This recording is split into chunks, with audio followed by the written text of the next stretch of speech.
Bismillahirrahmanirrahim. Assalamualaikum ya Rasulullah. Assalamualaikum ya Habibah ilahil alamin. Assalamualaikum jami'an wa rahmatullahi wa barakatuh. Alhamdulillahirabbil alamin. Allahumma shalli ala Muhammad wa ali Muhammad. Pengajian ini sebetulnya terbatas hanya untuk para ustadz di Ijabi. Pak Usep ini masuk ke sini dengan izin kita. Pak Usep ini peneliti dari Monash University. Dulu kita sekeluarga tinggal di Monash itu, di satu tempat namanya Clayton. Tapi karena banyak orang di Indonesia di situ dan banyak orang Jawa, Clayton itu kita ganti jadi Klaten. Jadi dulu kita tinggal di Klaten, also known as Clayton, nah, gitu. Dia sebetulnya sedang mengawasi segala tindak tanduk saya dan ceramah-ceramah saya. Dan bahwa kita tidak sembunyi-sembunyi ini. Sebelum melanjutkan pengajian kita yang terdahulu, saya mau bercerita tentang seorang peneliti Islam yang pertama. Dialah yang mengubah paradigma penelitian Islam di Eropa. Dia melahirkan bukunya yang pertama pada tahun 1886-an. Kira-kira pada abad ke-19 dan kita 21. Jadi sekitar 200 tahun yang lalu. Seorang Yahudi sebetulnya. Tetapi dia sangat tertarik untuk mempelajari Islam. Dia mengumpulkan, ada buku peninggalan dia yang sampai kepada kita. Walaupun dia sudah meninggal pada pertengahan abad ke-20. Tapi buku-bukunya masih sampai kepada kita. Ada kumpulan kuliahnya, dia sebut Vorlesungen, kumpulan-kumpulan kuliah tentang Islam. Begitu dalamnya dia mempelajari ajaran agama Islam. Dia sempat pergi dulu ke Mesir, bahkan sempat sholat Jumat di Masjid Jami di Kairo, masjid umat Islam terbesar, Masjid Amr ibnul As. Mesir itu terkenal ada Masjid Amr bin As. Dan dia pernah sholat di situ. Selain sholat, karena wajahnya ya orang Yahudi sih biasanya tidak beda dengan orang-orang Arab. Kalau muka saya di situ meneliti ya udah kelihatan. Tapi karena dia mukanya tidak begitu beda dengan orang-orang Arab ya, jadi dia diterima. Nah, yang menarik itu orangnya namanya Goltzier, Ignaz Goltzier. Orang Jerman, tapi kalau nggak salah berasal dari Austria atau dari mana lah. Tapi dia keturunan Yahudi. Dan kalau tidak salah sempat lama bujangan, kemudian nikah, tapi nikahnya juga nggak sukses. Mungkin karena dia terlalu banyak memperhatikan penelitiannya ketimbang keluarganya. Biasanya risiko bagi peneliti. Untung beliau Pak Usep ini, Kang Usep ini selalu disertai mertuanya. Supaya jangan sampai tidak memperhatikan istrinya atau melupakan istrinya. Goltzier itu kalau nggak salah ya pada usia 40 tahun dia menulis buku hariannya. Dia bikin buku hariannya dan saya akan kutipkan catatan dari buku hariannya. Saya bacakan sebagian kecil aja karena pasti yang ngerti cuma Ibu Sumini aja. Ich lebte mich den auch während dieser Wochen so sehr in den mohammedanischen Geist ein, dass ich zuletzt innerlich überzeugt wurde, ich sei selbst Mohammedaner und klug herausfand. Saya hidup selama beberapa minggu terakhir ini, saya begitu menghayati ajaran Islam, kata dia, in den mohammedanischen Geist, di dalam ruhnya agama Muhammad, in the spirit of Islam, gitu. Sampai aku dalam hati merasa bahwa aku juga sudah menjadi orang Islam. Begitu tenggelamnya dia dalam penelitian Islam, sampai aku sendiri merasa bahwa dalam hati merasakan bahwa saya pengikut Nabi Muhammad Shallallahu Alaihi Wasallam yang dikritik oleh orang-orang Islam karena Islam punya nama sih. Kalau agama Kristen kan berasal dari Kristus, karena itu disebut Kristian atau Kristen. Kalau Islam itu walaupun berasal dari Nabi Muhammad Shallallahu Alaihi Wasallam tidak kita sebut Muhammad. Dia sendiri menyebut Islam itu sebagai Muhammedaner, pengikut Nabi Muhammad.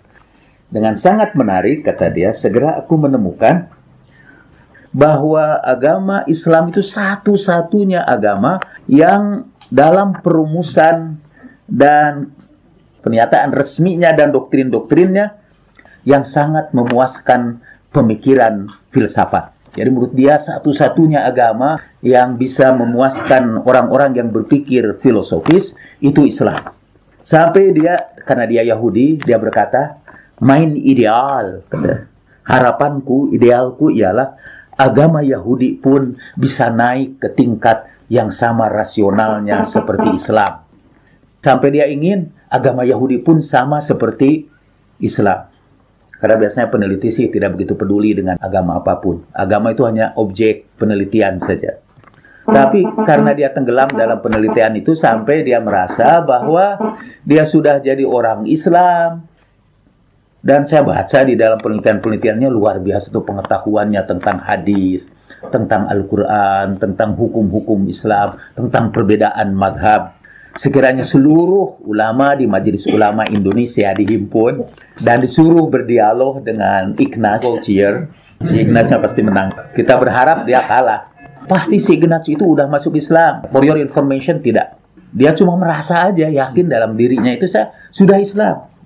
Karena dia mengagumi Islam sebagai agama yang sangat rasional. Biasanya agama berhadapan dengan filsafat, agama itu tumbang. Sehingga agama, termasuk nanti agama mayoritas, mazhab mayoritas dalam Islam, mengharamkan filsafat. Karena filsafat bisa menumbangkan seluruh argumentasi agama. Tapi kata dia, Islam ini bisa menumbangkan seluruh pemikiran filsafat. Islam, begitulah pengalaman mengajarkan kepadaku, pengalamanku mengajarkan kepadaku bahwa Islam adalah satu-satunya agama yang di dalamnya takhayul dan kepercayaan primitif disingkirkan bukan melalui rasionalisme tetapi melalui ajaran-ajaran Islam yang asli, ortodoks. Ortos itu doksa, artinya aliran-aliran yang asli. Itu dia tulis dalam Tagebuchnya pada tahun 1889. 1889 dia sudah berusia 40 tahun. Mungkin dia meninggal pada akhir abad ke-19 atau permulaan abad ke-20. Nah, kalau mereka meneliti begitu mendalam, mereka mempersembahkan seluruh hidupnya untuk penelitian itu. Kalau kita meneliti, seperti saya sekarang meneliti ya untuk disertasi doktoral saya saja. Dan setelah itu, kita tidak meneliti lagi. Banyak doktor di Indonesia yang seharusnya kita sebut pernah jadi doktor. Tapi setelah itu, dia bukan doktor lagi karena tidak melakukan pengkajian-pengkajian. Seperti dulu ada pemain bulu tangkis yang sekarang menggantungkan raketnya. Nanti kita berharap Pak Usep ini tidak menggantungkan raketnya setelah penelitian itu selesai.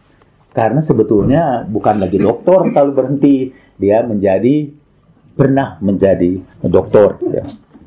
Kita tinggalkan Goldziher. Kita kembali melanjutkan pelajaran kita tentang dua aliran, dua mazhab.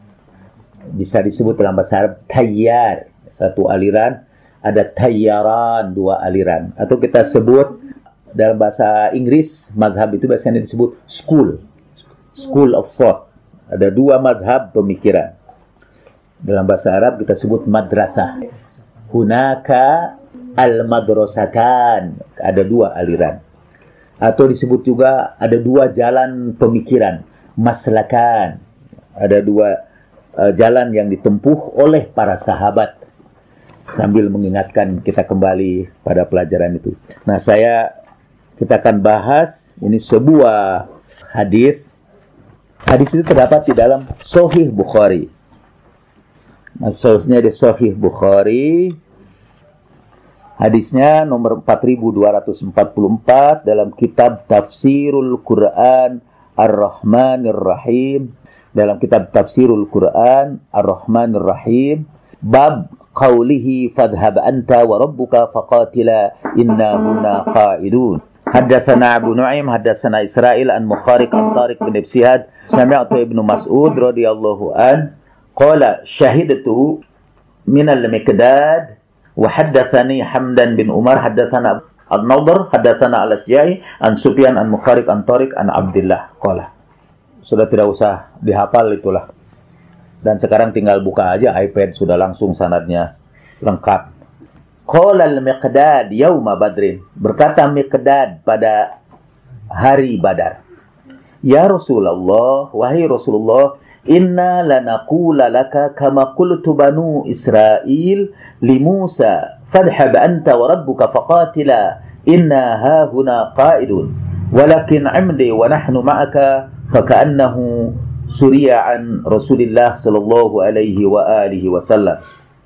Jadi Bukhari tiba-tiba cerita, Miqdad berkata pada hari Badar, ya Rasulullah, kami tidak akan berkata kepadamu seperti Banu Israel dulu berkata kepada Nabi Musa, pergilah engkau berperang, perangilah. Kami nunggu aja di sini. Kami duduk-duduk aja di sini. Itu Bani Israel dulu. Walakin amdi. Tapi berangkatlah ya Rasulullah. Wa nahnu ma'ak. Dan kami besertamu. Faka'annahu surya an Rasulillah sallallahu alaihi wa alihi wasallam. Seakan-akan ia diberangkatkan, diutus dari Rasulullah sallallahu alaihi wa alihi. Terjemahan surya dari kata saro, sariyah, itu artinya pasukan perang. Pasukan perang Rasulullah itu ada ghazwah, ada sariyah. Kalau ghazwah itu biasanya disertai bersama Rasulullah sallallahu alaihi wa alihi. Kalau sariyah itu Rasulullah tidak ikut serta. Hadis itu begitu saya tiba-tiba muncul, Miqdad berkata. Kapan itu Miqdad berkatanya? Dalam konteks apa Miqdad itu berkata? Nah, di dalam Sahih Muslim ada riwayat sebelumnya. Ada lengkap Sahih Muslim. Di dalam Sahih Muslim, latar belakangnya peristiwa Perang Badar itu terjadi pada tahun 2 Hijrah pada bulan puasa. Waktu itu tentara Abu Sufyan bergerak dari sebelah utara mau memasuki Madinah. Bukan tentara sebetulnya, itu kafilah dagang. Abu Sufyan itu kan pedagang multinasional, dia pulang dari Suriah, melewati Madinah dulu. Lalu Rasulullah mempersiapkan para sahabatnya untuk menyerang kafilah itu. Tapi rupanya Abu Sufyan mendengar itu, jadi tidak jadi melewati Madinah. For your information, ini selingan saja. Di tengah-tengah sahabat Nabi itu ada juga mata-mata orang Quraisy itu. Jadi mata-mata orang Mekah itu ada di situ. Sampai kan pernah Rasulullah mau masuk ke kota Mekah dalam peristiwa penaklukan kota Mekah.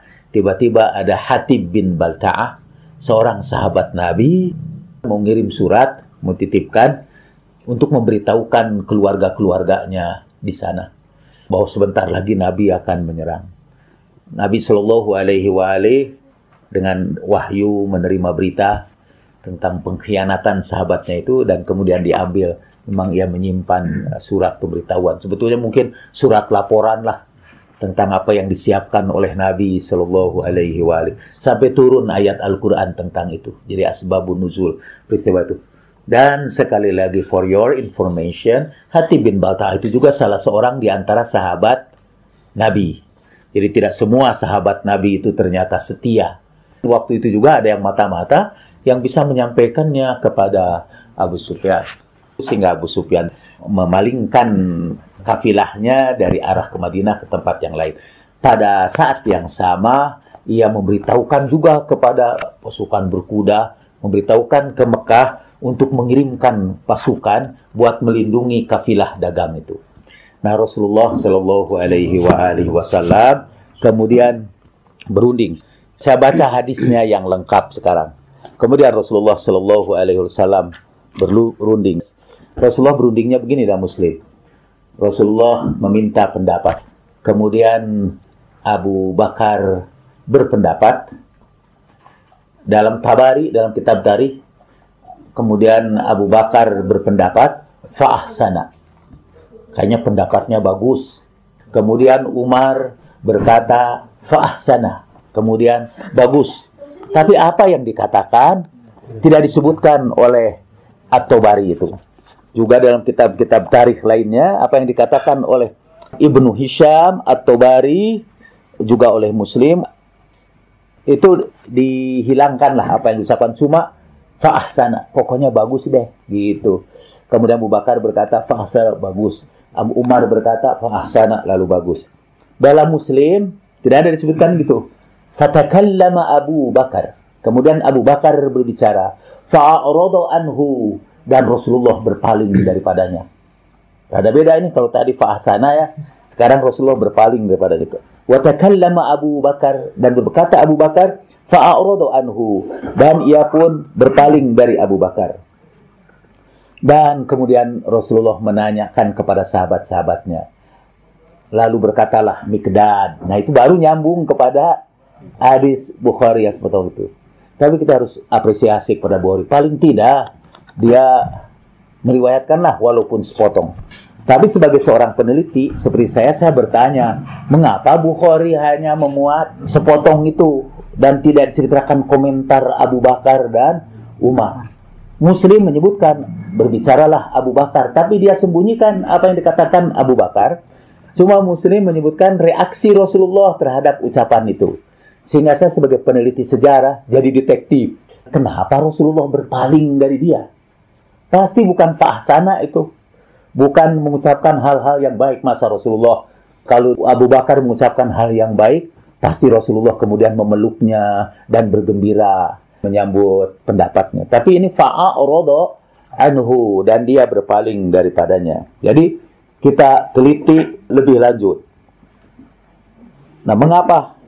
Ini kalau dalam Muslim nih bunyinya, fatakallama Abu Bakar fa'arada anhu, summa takallama Umar fa'arada anhu. Sudah bisa hafal ini. Nah, di dalam riwayat-riwayat yang lain, di dalam Tarikh Al-Waqidi Al-Maqrizi, disebutkanlah apa yang diucapkan oleh Abu Bakar dan Umar itu. Ada banyak cerita. Saya punya sebuah kitab lengkap sekali, judulnya, kitab itu berjudul Fulan wa Fulana, si Anu dan si Ana, karena perempuan, Fulan wa Fulana. Jadi dalam hadis seringkali disebutkan waja'a fulanun, dan datanglah si Fulan. Siapa itu Fulan itu?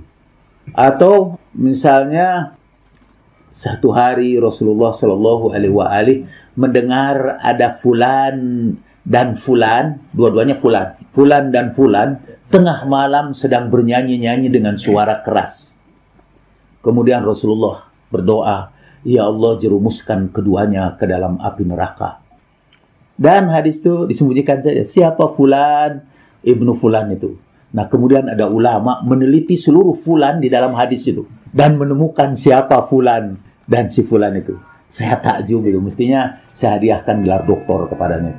Dia jadi detektif meneliti Fulan, dan buku sangat tebal karena yang disebut Fulan itu banyak sekali di dalam hadis itu.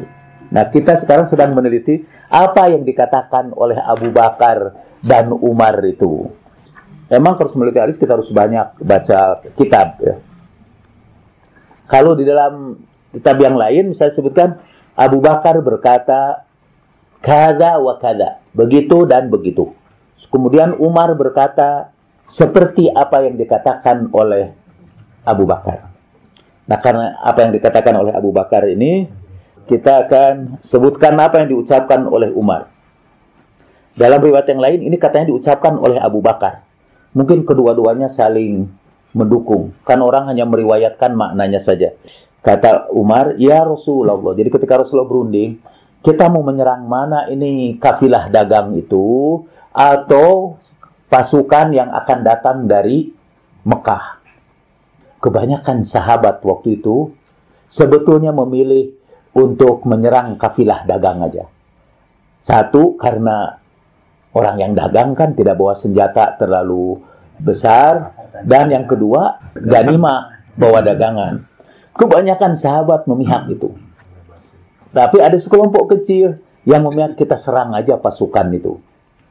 Dan perang Badar itu dalam sejarah Islam adalah perang yang memisahkan betul-betul. Sebuah perang yang sehingga disebut perang Al-Ghazwah, Ghazwatu Badr Al-Kubra, the big war. Karena itulah nanti kemenangan Islam yang pertama. Sehingga dengan pasukan yang kecil dikalahkan pasukan yang sangat besar. Jadi harga diri orang Islam muncul karena peperangan itu.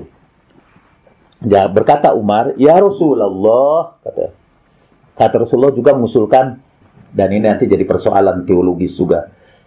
Rasulullah bermusyawarat dengan sahabatnya itu. Kenapa Rasulullah bermusyawarat? Gitu. Kata menurut sebagian yang lain, sebenarnya Rasulullah mau mengecek aja ini. Mana sahabat yang siap berjihad menghadapi pasukan bersenjata, mana sahabat yang memilih untuk menyerang ghanimah saja. Karena yang satu itu memilih syahid, yang satu lagi tentu memilih ghanimah. Dengan musyawarah itu Rasulullah sebetulnya mengecek, you belong to whom? Kalian memihak kemana? Betul. Nah, kemudian Umar atau Abu Bakar berkata begini, ya Rasulullah, jangan lawan pasukan Quraisy itu. Inna hawallah Quraisyun wa'izzuha. Itu orang Quraisy yang memiliki kebesaran mereka sendiri. Wallah ma dhallat mundu azzat, wallah ma aminat mundu kafarat, wallah la tuslimu izzuha abada, wa la tuqatilannaka fattahaba lidzalika ahbatahu wa adda lidzalika uddatahu. Ya Rasulullah, jangan lawanlah orang kafir Quraisy itu, karena mereka itu tidak mungkin merendahkan dirinya setelah mereka berkuasa, dan tidak bakal mereka beriman setelah mereka kafir. Dan demi Allah, mereka tidak akan menyerahkan hak-hak istimewanya begitu saja.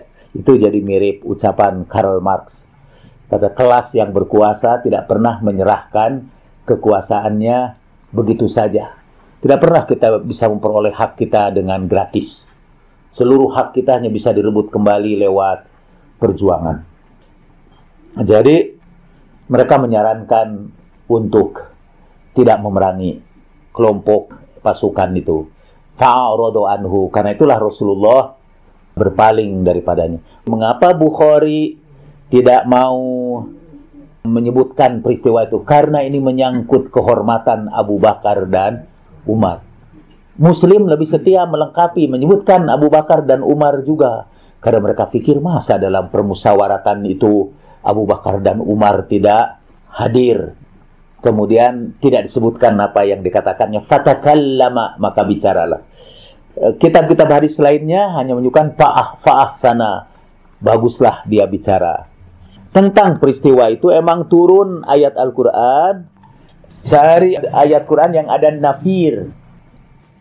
Turunlah ayat Al-Quran yang menjelaskan bahwa menurut ayat Al-Quran itu kebanyakan di antara mereka itu memilih harta kekayaan daripada memilih berjuang bersama Nabi.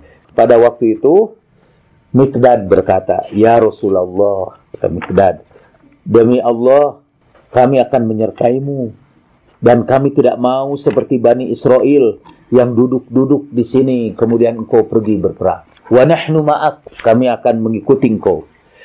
Salah seorang sahabat lainnya juga berkata dengan penuh keberanian, Sa'ad bin Mu'az al-Ansari berkata, famdi ya Rasulullah lima aradta. Ya Rasul, berangkatlah seperti yang engkau kehendaki. Fanahnu ma'ak, kami akan bersamamu. Fawalladhi ba'atha bil haq, demi yang mengutusmu dengan kebenaran.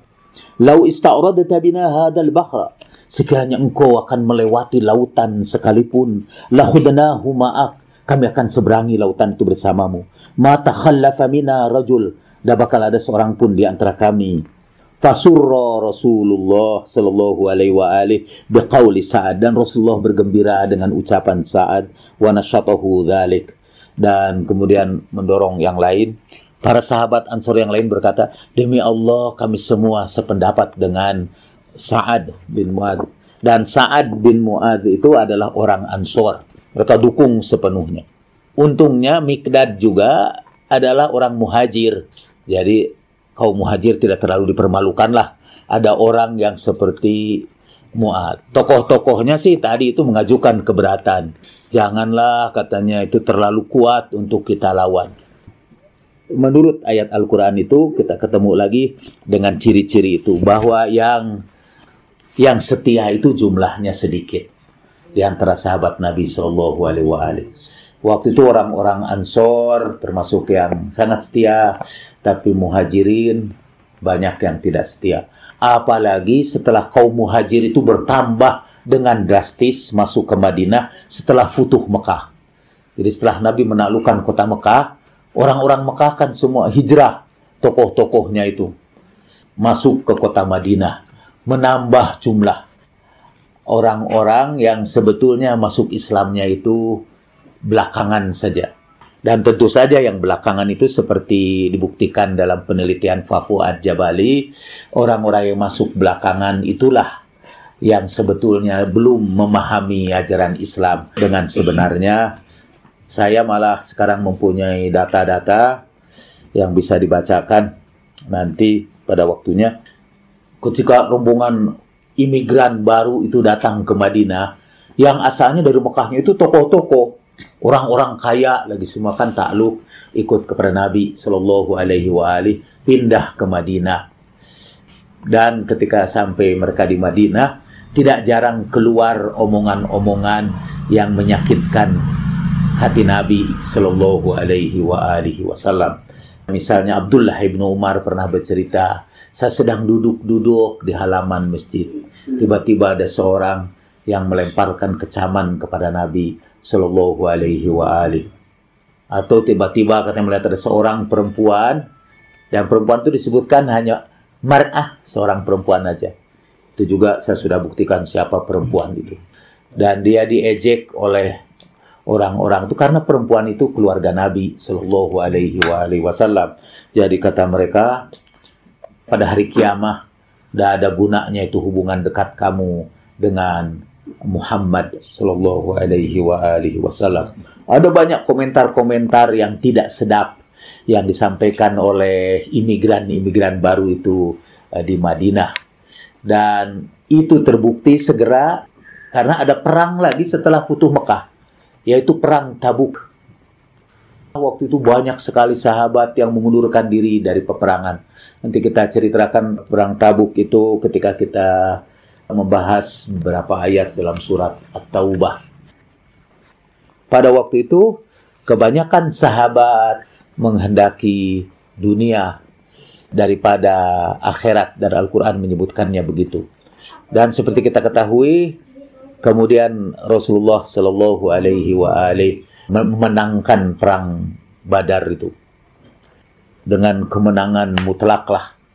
Bahkan tokoh-tokoh Quraisy waktu itu, dalam bahasa Arabnya disebut sonadid, tokoh-tokoh Quraisy dibunuh oleh Imam Ali.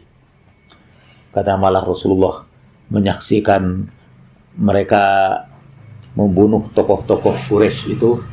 Kalau dalam bahasa Arabnya disebut kutilu sobron, dibunuh dalam keadaan sabar. Tapi itu idiom, maksudnya tawanan yang dibunuh bukan dalam peperangan, tapi setelah dia jadi tawanan dan tidak berdaya, Nabi menghukum mati. Sehingga Ali Syariati pernah meriwayatkan peristiwa itu dengan mengatakan bahwa ada dua wajah Muhammad Sallallahu Alaihi Wasallam. Menulisnya dengan judul Two Visages of Muhammad, dua wajah Muhammad Sallallahu Alaihi Wasallam. Saya untuk seterusnya menyebut Rasulullah. Satu wajah Rasulullah yang sangat lembut, penuh maaf, penuh cinta kasih. Itulah wajah beliau ketika keluar dari rumahnya dan tetangganya melempari kepalanya dengan kotoran, dengan air yang kotor, dan satu saat beliau lewat dan tidak ada lagi yang menyiramkan air kotor itu. Beliau bertanya, kemana dia? Pakai bahasa saya sekarang, tidak ada dalam hadisnya. Kok dia absen? Itu kan kerjaan dia menyiram kepala Rasulullah dengan air yang kotor itu. Lalu diberitahulah bahwa ia sakit. Rasulullah menjenguk ke rumahnya, mendoakan supaya dia sembuh. Itu wajah Nabi yang satu. Tapi itu hanya satu sisi dari wajah Nabi Sallallahu Alaihi Wasallam. Satu lagi adalah wajah Nabi yang menyaksikan tokoh-tokoh Quraisy itu dibunuh satu persatu dan dilemparkan di parit di Badar. Itu ada dua wajah yang bertentangan. Dan kata Ali Syariati, itulah juga sebetulnya dua wajah Tuhan. Ada wajah Tuhan yang Ghafurur Rahim, dan ada wajah Tuhan yang Syadidul Iqab. Nah, orang Yahudi mengambil wajah Tuhan yang syadidul iqab, yang berat siksanya. Orang Kristen mengambil wajah Tuhan yang penuh cinta. Sehingga Yesus pernah berkata, kalau pipi kirimu ditampar orang, berikan pipi kananmu. Kalau kamu disuruh berjalan 1 mil, berjalanlah 10 mil. Kalau bajumu diminta orang, serahkan jubahmu sekalian. Gitu kata Yesus. Ini agama yang penuh maaf. Ali Syariati mengkritik kedua-duanya. Bersikap keras itu melahirkan ekstremitas, melahirkan radikalisme. Tetapi agama yang hanya memaafkan aja, itu melahirkan kelemahan dan akhirnya penindasan. Karena penindasan hanya berjalan kalau orang-orang yang ditindasnya memaafkan penindasnya. Kata Imam Ali, kezaliman itu hanya bertahan kalau ada kerjasama antara orang yang menzalimi dengan orang yang dizalimi. Mengapa tuh orang Indonesia itu presidennya dari dulu sampai sekarang menindas aja? Apa? Karena kita menerima penindasan itu dengan sukarela. Dari dulu malah di dalam gen kita kayaknya disimpan gen kepasrahan kepada penindasan. Menurut bahasa Pak Hesti itu nerimo. Karena itulah yang menyebabkan kita survive. Ya dulu nenek moyang kita ketika melawan raja, bisa pernah mereka melawan, Mangkurat ke-1 mereka lawan, dipimpin oleh para ulama. Para ulamanya dikumpulkan di alun-alun, baca sejarah Indonesia. Itu kan pelajaran yang paling tidak kita sukai. Karena itu tidak ada yang ingat dari sejarah itu, kecuali pada waktu ujian aja. Waktu itu para ulama dan rakyat kecil dibawa ke alun-alun dan semuanya disembelih. Konon sekitar sekian ribu, kita tidak tahu catatannya. Dan karena sejarah kita yang buat orang Belanda, kita juga tidak tahu objektivitasnya. Mestinya kita bandingkan dengan dibuat oleh orang kita sendiri. Nggak ada yang dibuat orang kita sendiri. Mungkin berusaha dihapuskanlah kenangan pahit itu. Tapi perlahan-lahan masuklah ke alam bawah sadar mereka, membentuk struktur genetis mereka, diwariskan kepada keturunannya.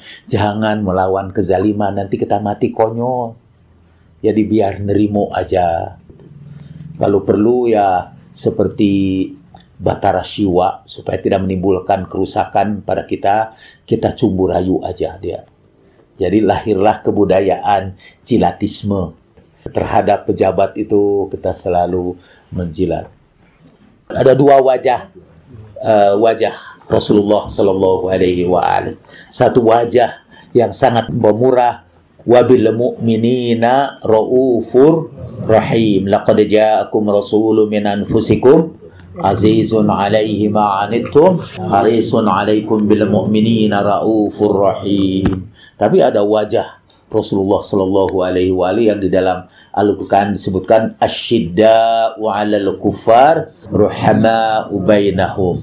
Nah, ada orang-orang yang mengambil wajah yang kerasnya saja. Dan jadilah dia ekstremis, jadilah dia kaum radikal. Dalam istilah mereka, jadilah mereka teroris. Ada lagi wajah yang lembut dan penuh cinta kasih. Tapi kalau terlalu lembut, ya dia jadi terlalu pemaaf dan akhirnya lemah untuk melawan kezaliman. Karena itu mestinya kita mengambil 2 wajah Nabi itu sekaligus.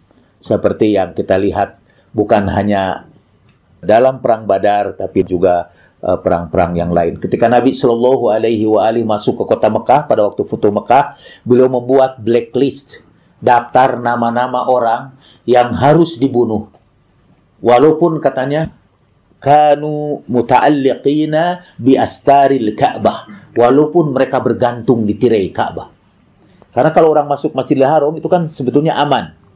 Faman dakhalahu kana aminan. Kalau masuk ke situ itu aman. Kecuali itu orang-orang yang masuk daftar hitam Rasulullah Sallallahu Alaihi Wasallam, beliau harus bunuh. Walaupun ada cerita yang nanti kita sambung aja, ada yang akhirnya diselamatkan walaupun Nabi menyuruh yang membunuhnya. Jadi para sahabat membantahnya. Tapi itu lain kali siapa dia, karena nanti dia akan sangat berperan di dalam sejarah Islam sesudah itu, dan malangnya ikut berperan juga dalam membentuk agama Islam sepeninggal Nabi Shallallahu Alaihi Wasallam. Karena Bukhari, Muslim meriwayatkan hadis dari orang itu. orang yang sudah murtad dari Islam, kemudian menghina Rasulullah, dan setelah itu Nabi memasukkannya dalam daftar blacklist untuk dibunuh walaupun bergantung di tiang Ka'bah. Dan belum pernah Rasulullah menyebut orang dengan gelaran yang sangat keras seperti tentang dia. Sampai beliau berkata, hal fikum rajulun rasyidun yaqumu ala hadal kalb. Apa tidak ada orang pintar di antara kalian yang berdiri kemudian membunuh al-kalb ini? Dan itu ucapan Rasulullah Sallallahu Alaihi Wasallam. Nanti si kalb ini nanti menjadi periwayat hadis, dijadikan guru oleh kaum muslim belakangan karena dihitung sebagai sahabat Nabi. Dan dalam Bukhari, dalam Muslim ada hadis-hadisnya. Lebih banyak dalam Bukhari Muslim itu hadis dari orang ini ketimbang dari Imam Ali. Apalagi dari Sayyidah Fatimah atau Imam Hasan dan Imam Husain. Kalah pinter sama orang yang murtad itu. Tapi lebih lanjut nanti kita sambung. Khawatir dicatat dia, nanti disebarkan. Pengajian ini bakal diserbu orang karena dianggap sesat. Salah kita hanya membaca ayat-ayat Al-Quran dan hadis. Dan setiap hadis nanti akan saya sebutkan sumber-sumbernya ya, supaya bisa diperiksa. Terakhir ini sebelum tanya jawab, saya akan pernah cerita itu di rumah Menteri Koperasi. Saya berpidato di situ dalam rangka peringatan Tahun Baru Hijrah. Tiba-tiba saya dibentak. Turun, terima baru. Diam kamu. Jangan ngomong lagi. Dan yang menegurnya itu yang pakai jubah putih-putih. Di belakang saya itu para ulama duduk. Kemudian saya di depan berbicara di bawah para ulama. Antara lain Kiai Ma'mun Zubair dari Jawa Tengah. Tokoh-tokoh. Tiba-tiba saya dibentak dan saya lihat ke belakang itu seperti ada jin dari grogol gitu, pinahkan ke situ. Lalu saya bilang, saya nggak bisa diam, saya tanya dulu hadirin, apa saya harus diam, harus berhenti? Teruskan, kata mereka. Jadi saya teruskan. Dan orang itu marah, beserta rombongannya semua pakai jubah putih, meninggalkan ruangan itu setelah memaki-maki saya dengan ucapan yang sangat kasar. Waktu itu dia mengucapkan satu kata yang begitu dia menyebut kata itu, seluruh jemaah mengucapkan astagfirullah. Astagfirullah. Spontan aja. Astagfirullah. Dan insya Allah sebetulnya jemaah lebih simpati kepada saya. Malah keesokan harinya itu datang Pak Iskandar SQ ya.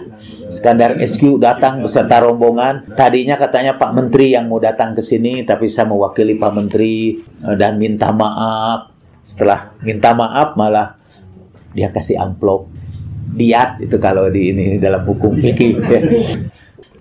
Di kantor Muhammadiyah Jakarta di Menteng itu diadakan juga seminar yang menghujah Syiah. Untungnya waktu itu Pak Yunah Ilyas bicara, dia mengatakan gini, kalau Syiahnya Kang Jalal itu Syiah yang benar karena masih berdasarkan Quran dan Sunnah, begitu. Ya alhamdulillah di Muhammadiyah masih ada solidaritas Muhammadiyah. Tapi Aris yang disuruh merekam acara itu, kepala saya pusing Pak. Sehingga pada waktu acara tanya jawab langsung dia kabur bawa kameranya. Karena satu, saya melarang dia ikut bicara. Pokoknya merekam aja, jangan ganggu acara. Melarang bicara. Tapi kata dia tidak tahan mendengar hujatan macam-macam. Kepala saya pusing Pak. Iya, dia apa tuh kuat.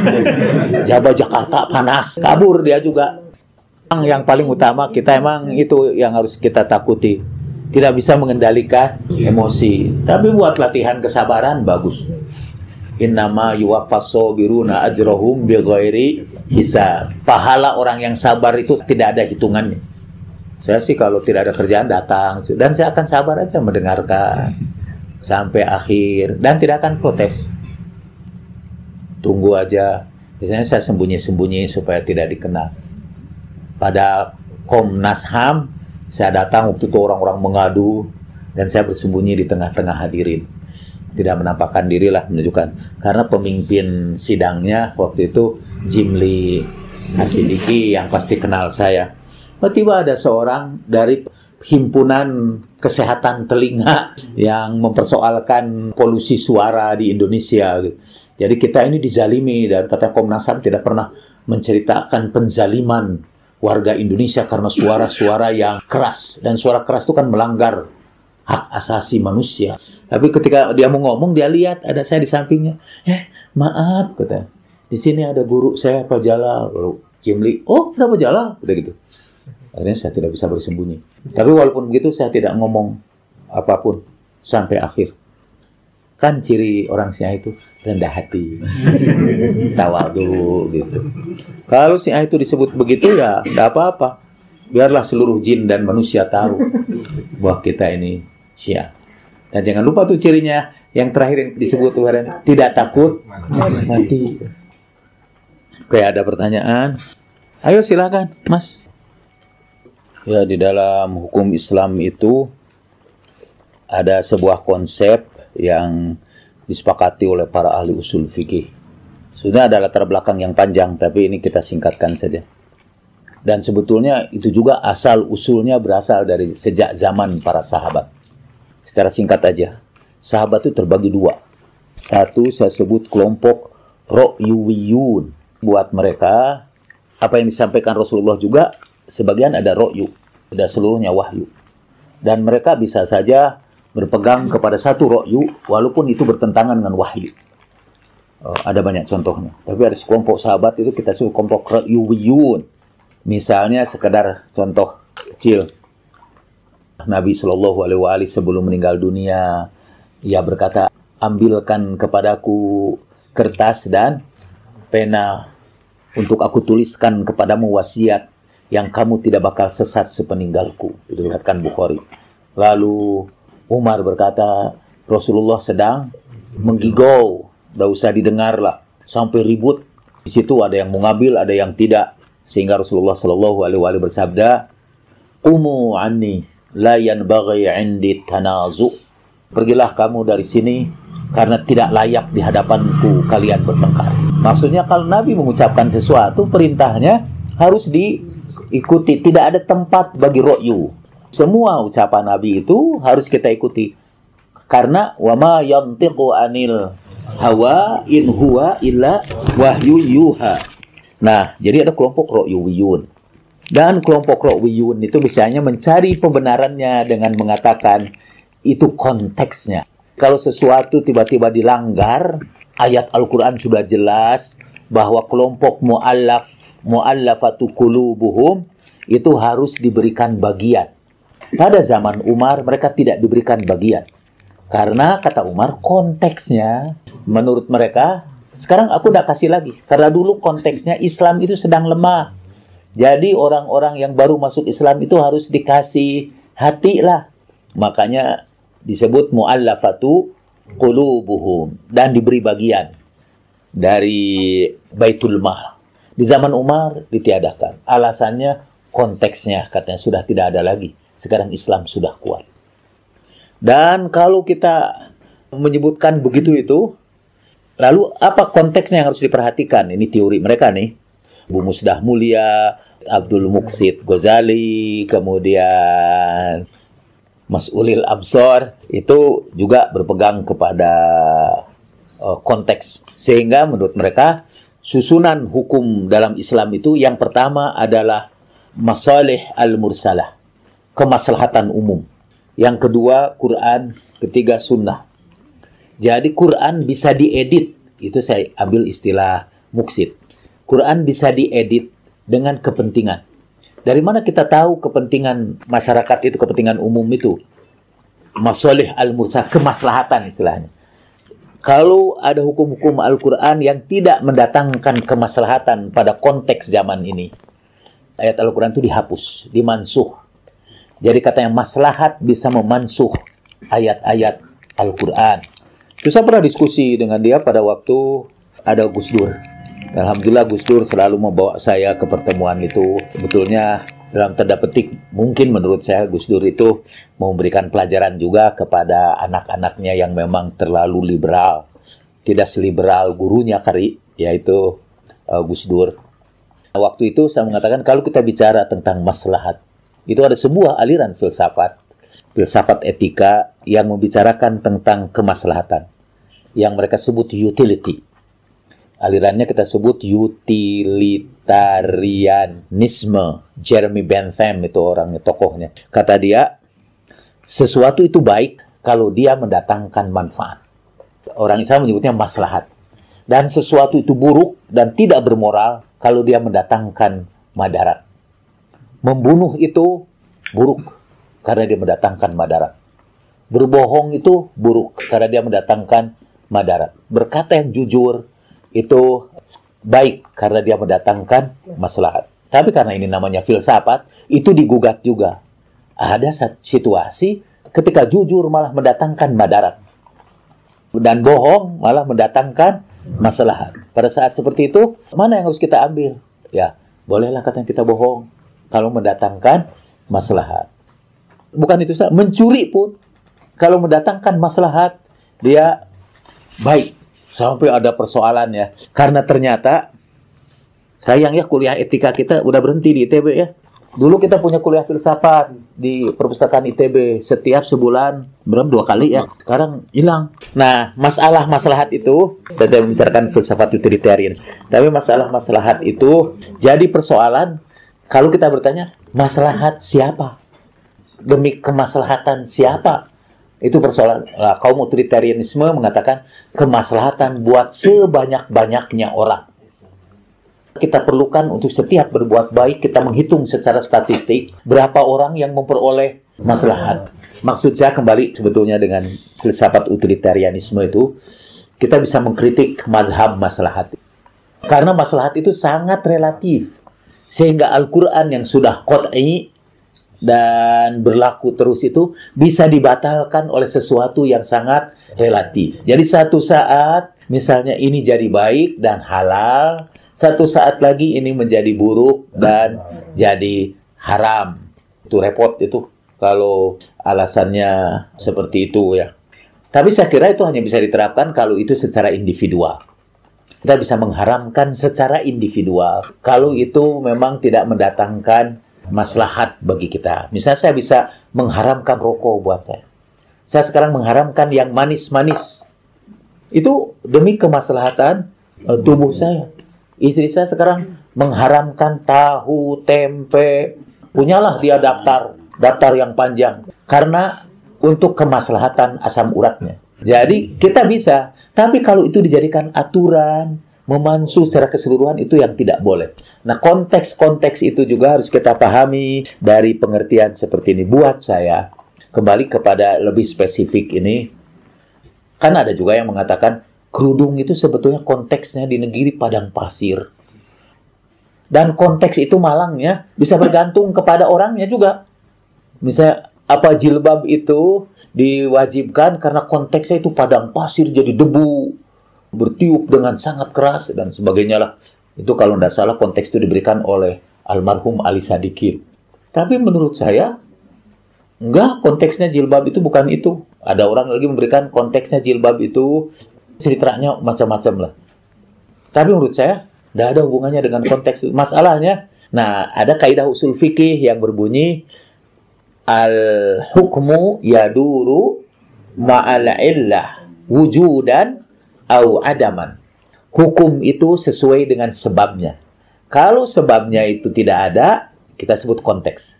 Kalau sebabnya tidak ada, maka hukum pun jadi tidak ada. Jadi hukum itu berdasarkan sebabnya. Apa sebabnya kita wajib puasa? Menurut Al-Quran, kalau sudah datang bulan Ramadan. Faman syahida minkumu syahra falyasum. Kalau dia sudah masuk ke bulan Ramadan, wajib bagi dia puasa. Kalau tidak ada bulan Ramadan, tidak wajib puasa. Kalau tidak ada bulan Ramadan. Itu konteksnya.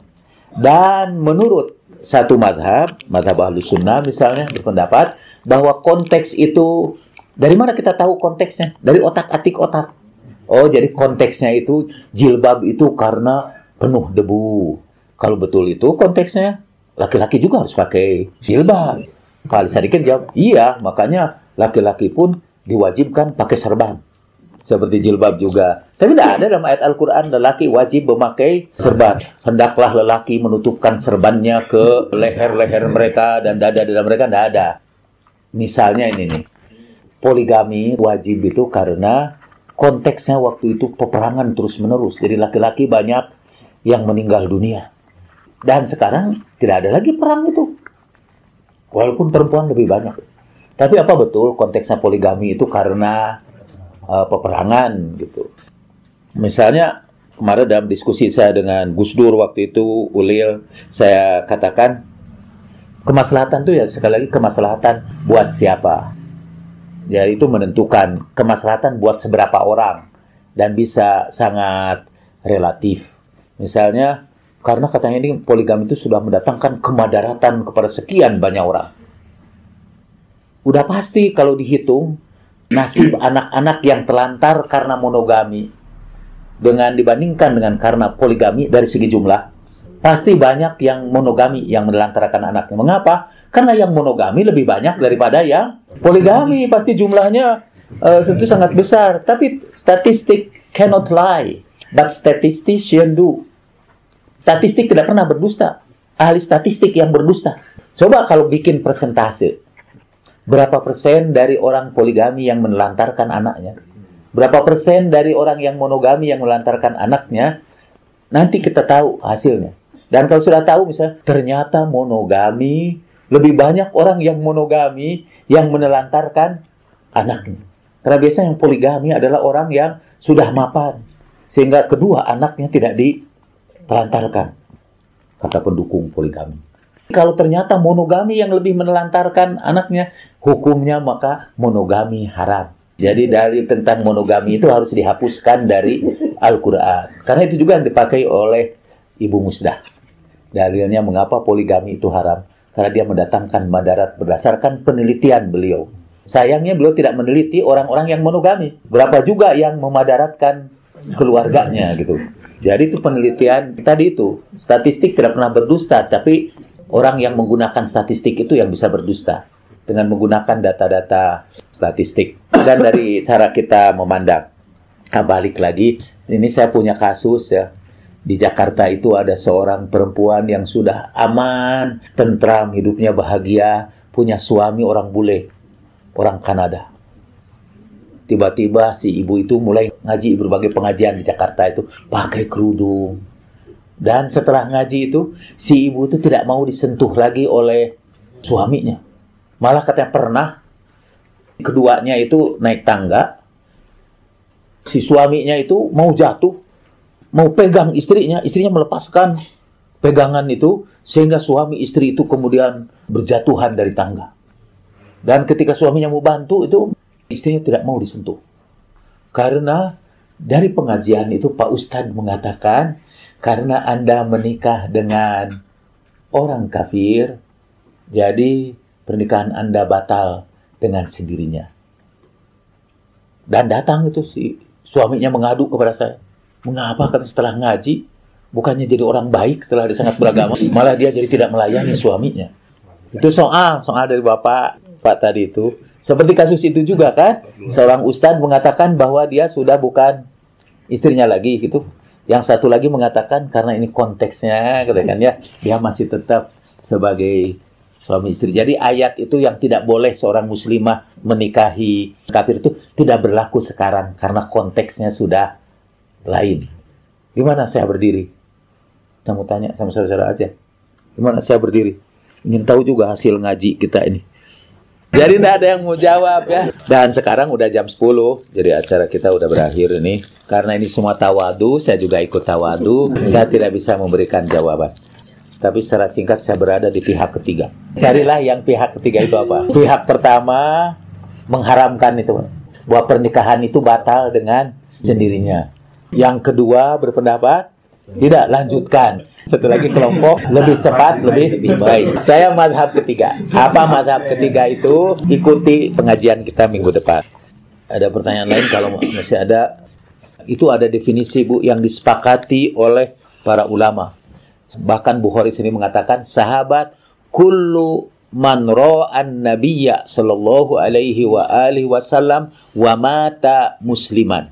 Siapa saja yang pernah melihat Nabi, walaupun melihatnya tertutup seperti orang buta, gitu penjelasan ini.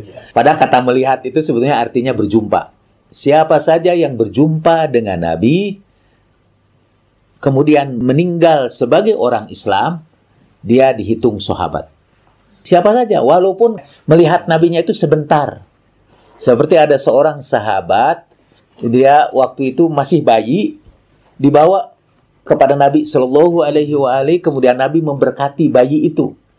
Dan bayi itu bercerita kemudian, menurut ayah saya pernah dibawa menemui Nabi, dan kemudian Nabi memberkati saya dengan 1 butir kurma dimasukkan ke mulut saya.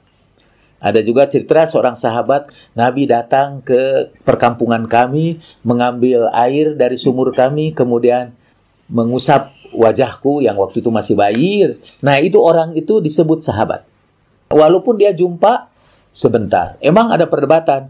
Gimana kalau sebelumnya Islam, tapi setelah Nabi wafat, kemudian dia kafir? Nah, itu bukan sahabat katanya. Kalau dia murtad lagi bukan sahabat. Itu pun jadi persoalan. Nanti Ibu bisa baca dalam disertasi saya tentang ikhtilaf siapa aja yang disebut sebagai sahabat. Tapi yang disepakati lah, semua sahabat itu ialah, kesimpulannya kalau menurut Pak Fuad Jabali, artinya seluruh rakyat Madinah waktu itu semuanya disebut sahabat. Kalau dia beragama Islam. Jadi itu definisi sahabat. Malangnya itu begitu dia disebut sahabat, maka Ahlu Sunnah mempercayai bahwa semua sahabat itu baik, tidak pernah salah, dan tidak boleh dikritik. Jadi semua sahabat itu baik. Jadi tidak ada pemisahan 2 sahabat itu. Ada sahabat yang setia dan tidak setia. Menurut mereka semua sahabat itu setia. Jadi kalau kita ngomong bahwa sahabat itu tidak setia, itu sudah dianggap murtad dan halal darah. Itu disebutkan dalam kitab-kitab. Barang siapa yang mengecam salah seorang di antara sahabat Nabi, maka dia zindiq. Zindiq itu artinya ateis. Dan halal darahnya. Malah, kalau dia diminta tobat tidak mau, dia harus dibunuh. Kita cerita tentang ini tadi, tentang sahabat yang membantah Nabi itu memilih dunia. Itu kalau kita mengatakan begitu, kita bisa halalkan darah. Tapi kita punya definisi sendiri. Buat kita sahabat itu hanyalah sahabat yang setia. Kita sebut sahabat itu. Selain itu tidak kita sebut sahabat. Kalau disebut sahabat itu semua berarti ada sekitar 140.000 sahabat Nabi yang waktu itu ikut haji bersama Nabi. Kita harus menerima hadis dari 140.000 sahabat Nabi. Tapi dari 140.000 itu mungkin hanya beberapa ratus aja orang yang hadisnya sampai kepada kita. Dan malangnya menurut para penelitian orang barat seperti Usain Bolt, sebagian dari sahabat itu fiktif. Sebetulnya dia tidak pernah ada di zaman Rasulullah. Dan Usain Bolt misalnya berpendapat Anas bin Malik itu sahabat fiktif. Dia bukan sahabat, sebetulnya tabi'in. Tapi dia ngaku sebagai sahabat. Ada ulama Murtado Al-Askari yang ahli sejarah. Dia menulis buku Khomsun wa Mi'ah Sahabiyun Mukhtalaq. Kata beliau, itu malah ada 150 sahabat ciptaan. Jadi tidak ada. Cuma dibikin-bikin oleh penulis hadis sesudah meninggal Nabi. Supaya hadisnya itu sahih kan harus nyambung kepada Nabi. Jadi misalnya ada Mas Harmonis, tiba-tiba di zaman tabi'in nih, tiba-tiba dia berkata, Qala Nabi sallallahu alaihi wa alihi. Orang tanya, dari mana kamu tahu? Qala Nabi. Kan kamu nggak pernah hidup sezaman dengan Nabi. Maka mereka ciptakan sahabat yang tidak dikenal. Oh, meriwayatkan kepada saya Mughirah At-Tamimi. Siapa Mughirah At-Tamimi itu? Misal, orang nggak pernah tanya lagi. Pokoknya adalah sahabat Mughirah At-Tamimi. Sehingga jumlah sahabat itu bergantung kepada kitab yang menulis tentang sahabat. Misalnya jumlah sahabat pada Al-Isobah beda dengan jumlah sahabat pada Al-Isti'ab, beda dengan jumlah sahabat pada Syiar A'lamin Nubala, beda dengan jumlah sahabat di dalam Al-Isobah. Jadi beda-beda. Nah, sebagian sesuai dengan perkembangan ini menemukan ada hadis baru, muncul ini sahabat baru, ya dimasukkan di situ gitu. Kita akhiri, kita doakan siapa saja di antara keluarga kita yang sakit, kita kenang namanya dalam hati kita, juga untuk diri kita sendiri. Mudah-mudahan Allah memberikan kesembuhan yang tidak menimbulkan akibat-akibat buruk sesudahnya. Dan siapa saja yang mendapat musibah, kita doakan mudah-mudahan Allah memberinya kesabaran dan memberikan anugerah yang lebih besar daripada musibah yang dideritanya. Ala diniyah wa kulli niyatin salihatin siyadatan fi sarfi Nabi Mustafa sallallahu alaihi wa alihi wal a'immat at-tayyibin at-tahirin min ahli baitih. Al-Fatihah.